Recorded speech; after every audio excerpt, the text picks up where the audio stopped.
Hi friends, welcome back to my channel. ಇವತ್ತು ನಾವು ಶಾವಿಗೆ ಉಪ್ಪಿಟ್ಟು ಮಾಡೋಣ. ಉದುರುದರಾದ ಶಾವಿಗೆ ಉಪ್ಪಿಟ್ಟನ್ನ ಯಾವ ರೀತಿ ಮಾಡೋದಂತ ನೋಡ್ಕೊಂಬರೋಣ. ಬನ್ನಿ ರುಚಿಕರವಾದ ವೆಜಿಟೇಬಲ್ ಶಾವಿಗೆ ಉಪ್ಪಿಟ್ಟನ್ನ ಯಾವ ರೀತಿ ಮಾಡೋದಂತ ನೋಡ್ಕೊಂಬರೋಣ. ಇದು ಮಕ್ಕಳಿಗೆ ಲಂಚ್ ಬಾಕ್ಸ್ಗೆಲ್ಲ ಸೂಪರಾಗಿರ್ತದೆ. ಹೆವಿಯಾಗೂ ಇರೋದಿಲ್ಲ, ಲೈಟಾಗಿರ್ತದೆ. ಬನ್ನಿ ಶಾವಿಗೆ ಉಪ್ಪಿಟ್ಟನ್ನ ಯಾವ ರೀತಿ ಮಾಡೋದಂತ ನೋಡ್ಕೊಂಬರೋಣ.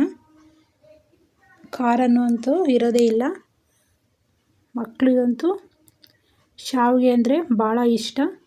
ಈ ರೀತಿ ಮಾಡಿಕೊಡಿ, ಉದ್ರುದ್ರಾಗಿ ತುಂಬ ಚೆನ್ನಾಗಿರ್ತದೆ. ಯಾರೆಲ್ಲ ನಮ್ಮ ಚಾನಲ್ ನೋಡ್ತಾ ಇದ್ದೀರೋ ಈಗಲೇ ಸಬ್ಸ್ಕ್ರೈಬರ್ ಮಾಡಿ ನೋಡಿ. ಎಲ್ಲೂ ವಿಡಿಯೋನ ಸ್ಕಿಪ್ ಮಾಡಿದ್ದೀರೋ ನೋಡಿ. ಶಾವಿಗೆ ಉಪ್ಪಿಟ್ಟು ಮಾಡೋದಕ್ಕೆ 1 ಟೇಬಲ್ ಸ್ಪೂನಷ್ಟು ಉದ್ದಿನಬೇಳೆ, ಕಡಲೆಬೇಳೆ, ಕರಿಬೇವು, ಹಸಿಮೆಣಸಿನ್ಕಾಯಿ, ಬೆಳ್ಳುಳ್ಳಿ, ಶುಂಠಿ ಪೇಸ್ಟು, ಈರುಳ್ಳಿ, ಟೊಮೊಟೊ, ಕೊತ್ತಂಬರಿ, ಬೀನ್ಸು, ಕ್ಯಾರೆಟು, ಕ್ಯಾಪ್ಸಿಕಮ್ಮು ಇಷ್ಟು ಸಣ್ಣದಾಗಿ ಕಟ್ ಮಾಡ್ಕೊಂಡಿದ್ದೀವಿ ಎಲ್ಲವನ್ನು. 2 ಈರುಳ್ಳಿ, 1 ಟೊಮಾಟೊ ಬೇಕಾದರೆ ಹಾಕೊಳ್ಳಿ, ಇಲ್ಲಾಂದರೆ ಸ್ಕಿಪ್ ಮಾಡಿ. ಲಿಂಬೆಹಣ್ಣು ರಸನ ಸೇರಿಸ್ಕೊಬೋದು. ಟೊಮಾಟೊ ಹಾಕಿದ್ರೆ ಒಂದೊಳ್ಳೆ ಟೇಸ್ಟ್ ಬರ್ತದೆ. ಈಗ ಒಗ್ಗರಣೆ ಮಾಡೋದಕ್ಕೆ ಒಂದು ಕಡಾಯಿ ಇಟ್ಕೊಂಡು ಎಣ್ಣೆ ಹಾಕ್ಕೊಂಡಿದ್ದೀವಿ. ಎಣ್ಣೆ ಒಂದು 4 ಸ್ಪೂನಷ್ಟು ಎಣ್ಣೆ ಇರಲಿ. ತೀರಾ ಕಡಿಮೆನೂ ಹಾಕೊಬಾರ್ದು ಎಣ್ಣೆ, ಆವಾಗ ಉದುರುದ್ರಾಗಿ ಆಗೋದಿಲ್ಲ. ಈಗ ಎಣ್ಣೆ ಚೆನ್ನಾಗಿ ಬಿಸಿಯಾಗಿದೆ. ಬಿಸಿಯಾದ ಎಣ್ಣೆಗೆ ಸಾಸಿವೆ ಸ್ವಲ್ಪ, ಜೀರಿಗೆ ಸ್ವಲ್ಪ ಹಾಕಿ 1 ಟೇಬಲ್ ಉದ್ದಿನಬೇಳೆ, ಕಡಲೆಬೇಳೆ ಎರಡನ್ನೂ ಸೇರಿಸಿ, ಈಗ ಉದ್ದಿನಬೇಳೆ, ಕಡಲೆಬೇಳೆ ಎಲ್ಲ ಸ್ವಲ್ಪ ಫ್ರೈ ಆಗಲಿ. ಅದಕ್ಕೆ ಈ ಥರ ತಿರುಗಿಸ್ಕೊಡಿ ಸ್ವಲ್ಪ.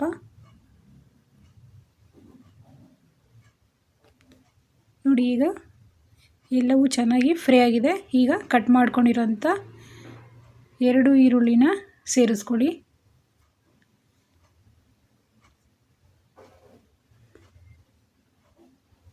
ಮೀಡಿಯಮ್ ಸೈಜಿನ 2 ಈರುಳ್ಳಿನ ಸೇರಿಸ್ಕೊಂಡಿದ್ದೀವಿ. 1 ಟೊಮ್ಯಾಟೊನ ಸೇರಿಸ್ಕೊಂಡಿದ್ದೀವಿ. ಸ್ವಲ್ಪ ಫ್ರೈ ಮಾಡ್ಕೊಳ್ಳಿ.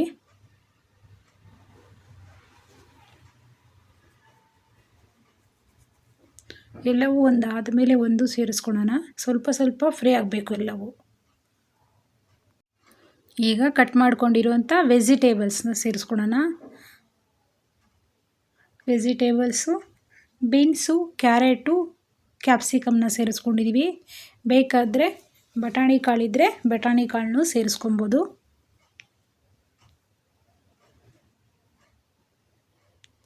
ಈಗ ಎಲ್ಲ ತರಕಾರಿ ಹಾಕಿದ್ದೀವಿ. ಈಗ ಒಂದು ಸಲ ಚೆನ್ನಾಗಿ ಮಿಕ್ಸ್ ಮಾಡ್ಕೊಳ್ಳೋಣ.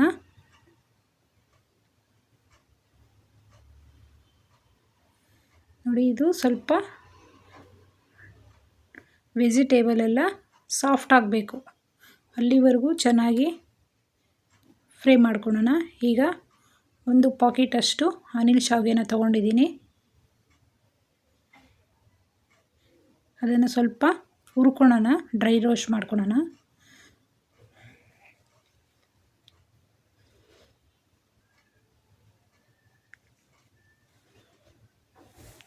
ಒಂದು ಅರ್ಧ ಪಾಕೆಟಷ್ಟು ಅನಿಲ್ ಶಾವಿಗೆನ ತೊಗೊಂಡಿದ್ದೀನಿ. ಚೆನ್ನಾಗಿ ಹುರ್ಕೊಬೇಕು. ಅದನ್ನು ಸ್ವಲ್ಪ ಡ್ರೈ ರೋಸ್ಟು, ಎಣ್ಣೆನೂ ಬೇಡ, ಸುಮ್ಮನೆ ಹಾಗೆ ಹುರ್ಕೊಂಡ್ರೆ ಆಗೋಗುತ್ತೆ. ಅದನ್ನು ಇಲ್ಲಿ ಒಂದು ಕಡೆ ತರಕಾರಿ ಎಲ್ಲ ಬೇಯ್ತಾ ಇದೆ. ನೋಡಿ, ಈ ರೀತಿ ತರಕಾರಿ ಎಲ್ಲ ಚೆನ್ನಾಗಿ ಬೇಯ್ತಾ ಇದೆ.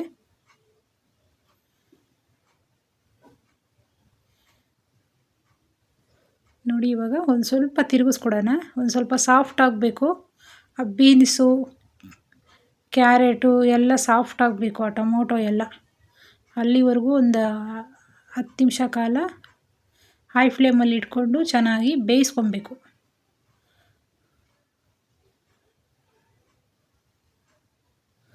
ನೋಡಿ, ಈ ರೀತಿಯಾಗಿ ಬೇಯಿಸ್ಕೊಬೇಕು.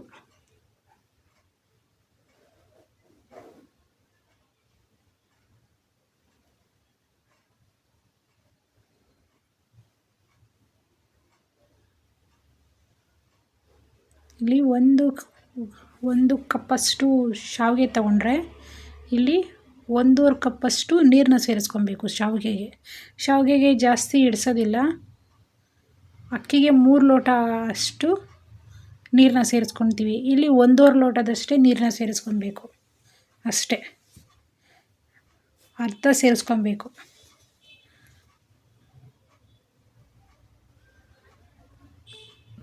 ನೋಡಿ ಇವಾಗ ಚೆನ್ನಾಗಿ ಬೇಯ್ತಾ ಇದೆ ನೋಡಿ ವೆಜಿಟೇಬಲ್ ಎಲ್ಲ. ಇದಕ್ಕೆ ಅರಶಿನ ಪುಡಿ ಏನು ಹಾಕ್ಕೊಂಬೇಡ್ರಿ. ನೋಡಿ ಇವಾಗ ಚೆನ್ನಾಗಿ ಮಿಕ್ಸ್ ಮಾಡ್ಕೊಳ್ಳೋಣ. ಒಂದು ಸ್ವಲ್ಪ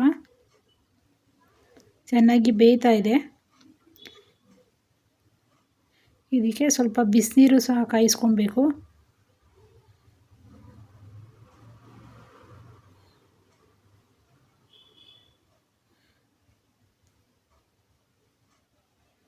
ನೋಡಿ ಇವಾಗ ಆಲ್ಮೋಸ್ಟು ಬೇಯ್ತಾ ಇದೆ ನೋಡಿ. ನೋಡಿ ಸಾಫ್ಟ್ ಆಗ್ತಾ ಬಂದಿದೆ ನೋಡಿ, ವೆಜಿಟೇಬಲ್ಸ್ ಎಲ್ಲ ಸಾಫ್ಟಾಗಿ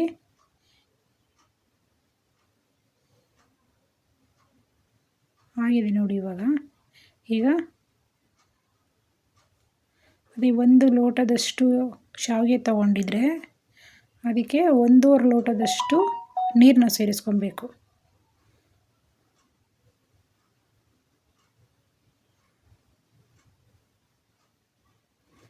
ನಾನಿಲ್ಲಿ 2 ಲೋಟದಷ್ಟು ಶಾವಿಗೆ ತಗೊಂಡಿದ್ದೀನಿ, ಅದಕ್ಕೆ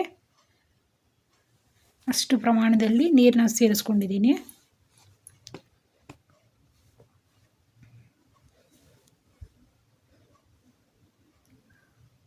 ನೋಡಿ ಇವಾಗ ಈ ರೀತಿ ಹುರ್ಕೊಂಡಿದ್ವಿ, ಡ್ರೈ ರೋಸ್ಟ್ ಮಾಡ್ಕೊಂಡಿದ್ವಿ.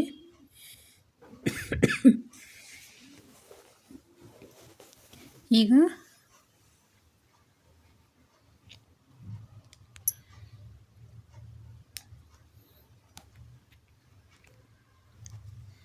ಶಾವಿಗೆ ಯಾವುದಾದ್ರೂ ತೊಗೊಬೋದು, ನಿಮಗೆ ಇಷ್ಟವಾದ ಶಾವಿಗೆ. ಒಟ್ಟಿನಲ್ಲಿ ಸ್ವಲ್ಪ ಹುರ್ಕೊಬೇಕು ಅಷ್ಟೇ, ಆ ಶಾವಿಗೆನೆಲ್ಲ ಸ್ವಲ್ಪ ಹುರ್ಕೊಬೇಕು.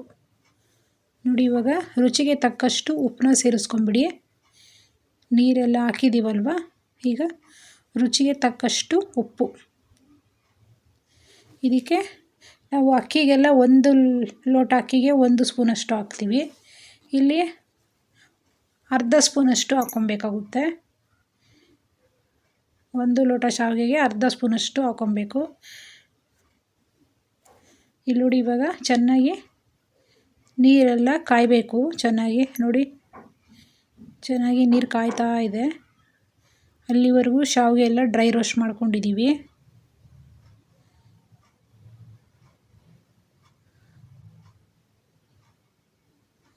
ಈಗ ಒಂದು ಸ್ವಲ್ಪ ಮಿಕ್ಸ್ ಮಾಡ್ಕೊಳ್ಳೋಣ.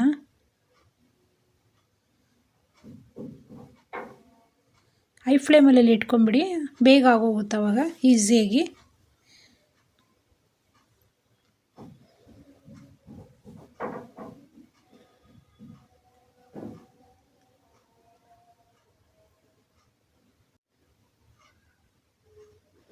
ನೋಡಿ ಇವಾಗ ಸ್ವಲ್ಪ ಕೊತ್ತಂಬರಿನೂ ಸಹ ಸೇರಿಸ್ಕೊಂಬಿಡಿ. ಕಟ್ ಮಾಡ್ಕೊಂಡಿದ್ವಲ್ಲ ಕೊತ್ತಂಬರಿ, ಅದನ್ನು ಸಹ ಸೇರಿಸ್ಕೊಂಬಿಡಿ.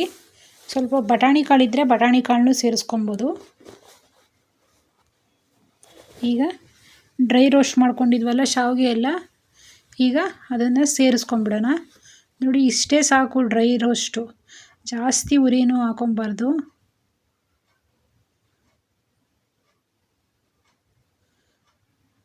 ನೋಡಿ ಎಣ್ಣೆ ಏನು ಹಾಕ್ಕೊಂಡಿಲ್ಲ ನಾವು, ಸುಮ್ಮನೆ ಕಡಾಯಿಯಲ್ಲಿ ಇಕ್ಕಿ ಸುಮ್ಮನೆ ಡ್ರೈ ರೋಸ್ಟ್ ಮಾಡಿರೋದು. ನೋಡಿ ನಿಧಾನಕ್ಕೆ ಈ ಥರ ಮಿಕ್ಸ್ ಮಾಡ್ಕೊಳ್ಳಿ. ನೀರು ಕಡಿಮೆ ಅಂತ ಅನಿಸುತ್ತೆ, ಆದರೆ ಕರೆಕ್ಟಾಗಿ ಆಗುತ್ತೆ. ಇದಕ್ಕೆ ನೀರು ಕಡಿಮೆನೇ ಹಿಡಿಯೋದು. ಇದು ಅನಿಲ್ ಶಾವಿಗೆಗೆ ನೀರು ಕಡಿಮೆನೇ ಹಿಡಿಸೋದು. ಇದನ್ನು ತಿನ್ನೋದಕ್ಕೆ ಭಾಳ ಟೇಸ್ಟಿಯಾಗಿರ್ತದೆ. ನೋಡಿ ಇನ್ನೊಂದು ಸ್ವಲ್ಪ ಕೊತ್ತಂಬರಿನ ಸೇರಿಸ್ಬಿಡಿ. ನೋಡಿ ಇವಾಗ ತಿರುಗಿಸ್ಕೊಡೋವರೆಗೂ ಎಲ್ಲ ಕ್ಲೀನಾಗಿ ಬೇಯ್ತಾ ಇದೆ. ಈಗ ಒಂದು 5 ನಿಮಿಷ ಕಾಲ ಸ್ವಲ್ಪ ತಟ್ಟೆ ಮುಚ್ಚಿಬಿಟ್ಟಿಡೋಣ. ಈಗ ನೋಡಿ ದಮ್ ಮಾಡೋಕ್ಕಿದ್ವಿ, ರೆಡಿಯಾಗಿದೆ ನೋಡಿ. ಇವಾಗ ನೋಡಿ ಬಿಸಿ ಬಿಸಿಯಾಗಿ ಉದುರಾದ ಶಾವಿಗೆ ಉಪ್ಪಿಟ್ಟು ಸವಿಯಲು ಸಿದ್ಧವಾಗಿದೆ. ಈ ರೀತಿ ಮಾಡಿಕೊಡಿ, ಮಕ್ಳಿಗಂತೂ ಭಾಳ ಇಷ್ಟಪಟ್ಟು ತಿಂತಾರೆ, ಅಷ್ಟೊಂದು ಟೇಸ್ಟಿಯಾಗಿರ್ತದೆ ನೋಡಿ. ಉದುರುದ್ರಾಗಿ ಬಂದಿದೆ.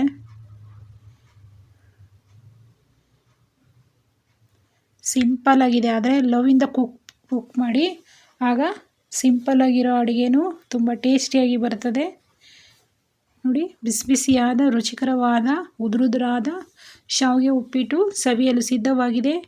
Thank you for watching this video. ನಮ್ಮ ಚಾನಲ್ನ ಸಬ್ಸ್ಕ್ರೈಬ್ ಮಾಡ್ಕೊಳ್ಳಿ.